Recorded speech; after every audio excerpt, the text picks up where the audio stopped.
सिंदखेड सोलापूरमध्ये व्हाईट आर्मीकडून रात्रीचे थरारक रेस्क्यू ऑपरेशन। सोलापूर जिल्ह्यात सध्या महापुरानं हाहाकार माजवलाय। ढगफुटी पावसानं अचानक नद्यांना पूर येऊन गाव, वस्ती, शेतशिवार महापुराच्या मगरमिटीत जात।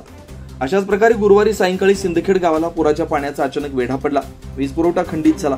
गावाच्या चोबाजूने पाणीच पाणी। गावातील 1500 आबालवृद्धांचा जीव टांगणीला लागला। अशा वेळी येथील सरपंचांनी सायंकाळी 7 वाजता सोलापूर इथं मदतीसाठी आलेल्या कोल्हापूर व्हाईट आर्मीला हाक दिली।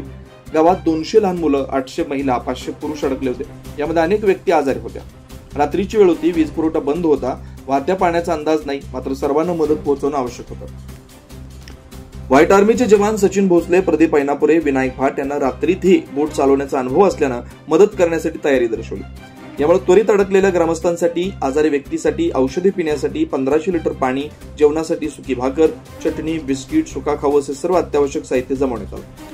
सोलापूर आपत्ती व्यवस्थापनाचे डीडीएमओ ठोले यांच्यासमवेत सहाय्यक पोलीस निरीक्षक संभुले, पोलीस सुरक्षा सहित व्हाईट आर्मीनं अंधारातून बॅटरीच्या उजेडात पाण्याच्या वाहत्या प्रवाहातून व्यवस्थित मार्ग काढत रात्री 10:30 वाजता सर्व साहित्य अडकलेल्या ग्रामस्थांपर्यंत पोहोचवलं। रात्री मिळालेल्या या तात्काळ मदतीनं गावकरी, लहान मुलं आनंदी झाले। सिंदखेडचे सरपंच ब्रह्मण्णा गावडे, शिक्षक जगदेव महादेव गवसाने यांनी गावातील लोकांना वेळेत औषधं, पाणी, जेवण मिळाल्याबद्दल व्हाईट आर्मी व जिल्हा प्रशासनाचे आभार मानले।